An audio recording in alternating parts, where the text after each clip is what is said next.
메리 크리스마스. 주 안에 사랑하는 성도 여러분, 반갑습니다. 12월 25일 성탄절, 오늘 함께 나눌 생명의 삶 본문은 누가복음 2장 25절에서 38절까지의 말씀입니다. 먼저 본문의 말씀을 봉독하겠습니다. 예루살렘에 시므온이라 하는 사람이 있으니 이 사람은 의롭고 경건하여 이스라엘의 위로를 기다리는 자라. 성령이 그 위에 계시더라. 그가 주의 그리스도를 보기 전에는 죽지 아니하리라 하는 성령의 지시를 받았더니 성령의 감동으로 성전에 들어가매 마침 부모가 율법의 관례대로 행하고자 하여 그 아기 예수를 데리고 오는지라. 시므온이 아기를 안고 하나님을 찬송하여 이르되 주제여 이제는 말씀하신 대로 종을 평안히 놓아 주시는도다. 내 눈이 주의 구원을 보았사오니 이는 만민 앞에 예비하신 것이요 이방을 비추는 빛이요 주의 백성 이스라엘의 영광이니이다 하니 그의 부모가 그에 대한 말들을 놀랍게 여기더라. 시몬이 그들에게 축복하고 그의 어머니 마리아에게 말하여 이르되 보라 이는 이스라엘 중 많은 사람을 패하거나 흥하게 하며 비방을 받는 표적이 되기 위하여 세움을 받았고 또 칼이 내 마음을 찌르듯 하리니 이는 여러 사람의 마음의 생각을 드러내려 함이니라 하더라. 또 아셀 지파 바누엘의 딸 안나라 하는 선지자가 있어 나이가 매우 많았더라. 그가 결혼한 후 7해 동안 남편과 함께 살다가 과부가 되고 84세가 되었더라. 이 사람이 성전을 떠나지 아니하고 주야로 금식하며 기도함으로 섬기더니 마침 이때에 나와서 하나님께 감사하고 예루살렘의 속량을 바라는 모든 사람에게 그에 대하여 말하니라. 아멘. 어떤 일이 이루어지기를 간절히 바라는 마음을 소원이라고 합니다. 이 마음을 구체적으로 생각하고 표현하면 그것이 바로 꿈이 되고 비전이 됩니다. 이 땅을 살아가는 우리들 또한 마음의 소원, 꿈, 비전이 있을 것입니다. 오늘 본문에는 시므온이라는 사람이 바로 이러한 마음의 간절한 소원을 갖고 꿈꾸던 사람이었다라고 소개합니다. 25절을 보면 시므온은 이스라엘의 위로를 기다리던 사람이었습니다. 여기서 이스라엘의 위로란 하나님께서 약속하신 메시아, 그리스도를 가리킵니다. 즉 하나님께서 약속하신 말씀이 성취되기를 간절히 사모하는 마음으로 기다렸던 사람이 바로 시므온이었습니다. 본문은 시므온이 정확히 어떠한 직업, 직분을 갖고 있었는지를 알려주지는 않습니다. 다만 시므온의 성품과 신앙에 대해서는 구체적으로 언급하고 있는데 그는 의롭고 경건하며 성령의 충만함 안에 거하던 인물이었습니다. 그가 이렇듯 경건하며 성령에 충만하였던 이유는 하나님께서 주신 약속의 말씀을 늘 붙들고 살았기 때문입니다. 그는 이미 성령의 인도하심 안에 있었습니다. 26절 말씀을 보면 성령께서 그에게 이렇게 말씀하셨습니다. 그리스도를 보기 전에는 죽지 아니하리라. 즉 시므온이 죽기 전에 하나님께서 약속하신 메시아를 반드시 보게 될 것을 약속하셨던 것입니다. 그리고 때가 되어 성령께서 그를 성전으로 인도하셨습니다. 시므온이 성전에 들어가 보니 마침 요셉과 마리아가 아기 예수님을 데리고 성전에 들어와 있었습니다. 요셉과 마리아는 율법의 관례를 따라 성전을 찾았던 것입니다. 여기서 율법의 관례를 따른다는 것은 아기 예수님의 할례 또 장자를 주신 것에 대한 구속의 제사를 드리기 위해 성전을 찾았다는 것입니다. 이를 마주한 시므온은 아기 예수님을 품에 안고는 기쁨으로 하나님을 찬송하며 29절에 이렇게 고백합니다. 주제여 이제는 말씀하신 대로 종을 평안히 놓아 주시는도다.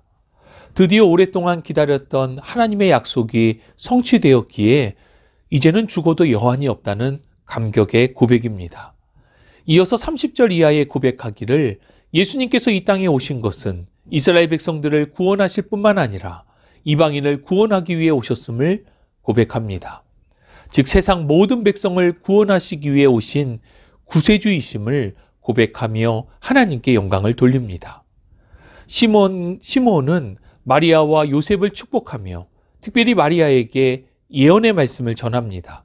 34절에 예수님께서 이 땅에 오심은 많은 사람들로 패하거나 흥하게 한다라고 전하는데 이것은 심판과 더불어 구원에 대한 예언입니다. 믿는 자는 구원을 받게 될 것이고 믿지 않는 자는 결국 심판에 놓이게 될 것을 예언한 것입니다. 또 비방을 받는 표적이 될 것이라는 예언은 메시아 예수 그리스도께서 이 땅에서 철저히 배척을 당하고 결국 십자가의 고난과 죽음을 당하게 될 것에 대한 예언이라 할 수 있습니다. 그리고 마리아는 이 모두를 지켜보아야 하기에 그녀의 마음은 마치 칼로 찌르는 듯한 큰 고통과 아픔을 겪게 될 것이라 시몬은 예언합니다. 성전에서 시몬에 이어 한 인물이 또 등장합니다. 36절 말씀을 보면 아셀 지파 바누엘의 딸 안나가 성전에서 아기 예수님을 영접하게 됩니다. 본문은 안나에 대해서 비교적 상세하게 소개하고 있습니다. 안나는 하나님의 말씀을 맡은 선지자였습니다. 그의 나이는 84세의 노령이었고 그는 일찍이 과부가 되어 선지자로 주의 일을 전념하며 감당했던 인물이었습니다. 37절은 안나가 성전을 떠나지 않고 주야로 금식하며 기도하였다라고 말씀하는데 여기서 성전을 떠나지 않았다는 것은 성전에 살았다는 것이 아니라 늘 성전 중심, 예배 중심의 삶을 살았다는 것입니다. 안나는 늘 영적인 것들을 추구했습니다. 84세의 적지 않은 나이에도 불구하고 그녀는 주야로 금식하였고 늘 깨어 기도하며 성전에 머물렀던 것입니다. 아기 예수님을 영접한 안나는 하나님께 감사하며 오신 메시아 예수 그리스도에 대하여 모든 사람들에게 전하였음을 본문 38절은 말씀해주고 있습니다. 주 안에 사랑하는 여러분, 여러분들께서는 어떤 마음의 소원을 갖고 계십니까? 하나님을 향한 소원을 가지고 있었던 시몬과 안나는 그 마음의 소원을 따라 이 땅에 오신 메시아를 영접하는 놀라운 은혜를 경험하게 되었습니다. 다윗은 시편 38편 9절에 이렇게 고백합니다. 주여 나의 모든 소원이 주 앞에 있사오며. 이 외에도 시편의 많은 부분에서 다윗은 자신의 소원이 하나님과 연결되어 있다는 고백을 하고 있습니다. 간절히 소망하기는 우리의 소원, 꿈, 비전이 하나님과 온전히 연결되어지기를 원합니다. 오신 메시아 예수 그리스도는 우리를 향하신 하나님의 사랑이시고 우리의 유일한 구원의 주님이십니다. 시몬과 안나가 예수님을 영접하게 된 것은 주신 말씀에 대한 믿음이 있었기 때문이며 마음의 소원이 하나님과 연결되어져 있기 때문입니다. 나의 만족과 유익을 위한 삶이 아니라 나의 삶의 이유와 목적이 되시는 하나님을 향한 마음의 소원으로 살아가실 수 있기를 바랍니다. 특별히 오늘은 예수 그리스도께서 이 땅에 오심을 감사함으로 예배하는 날입니다. 세상 사람들의 소원은 하나님이 아닌 자신들만의 사랑과 기쁨으로 이 날을 맞이합니다.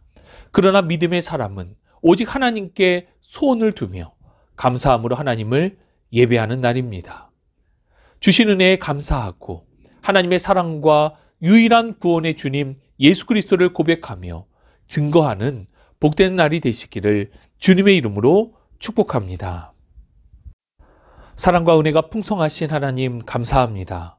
죄와 허물로 죽었던 우리를 하나님의 사랑과 은혜로 살려주셔서 감사합니다. 우리 주 예수 그리스도의 성육신과 십자가의 죽음, 부활을 통하여 우리에게 대속의 은혜와 영생의 소망을 주신 하나님 감사합니다. 주님이 우리의 삶의 이유이시고 목적이십니다. 날마다 주님을 예배하고 성령의 인도하심 안에 주님과 동행하는 삶이 되도록 우리를 그 은혜 가운데 붙들어 주옵소서. 함께 하심을 믿고 감사드리며 우리를 위해 이 땅에 오신 우리 구주 예수 그리스도의 이름으로 기도합니다. 아멘.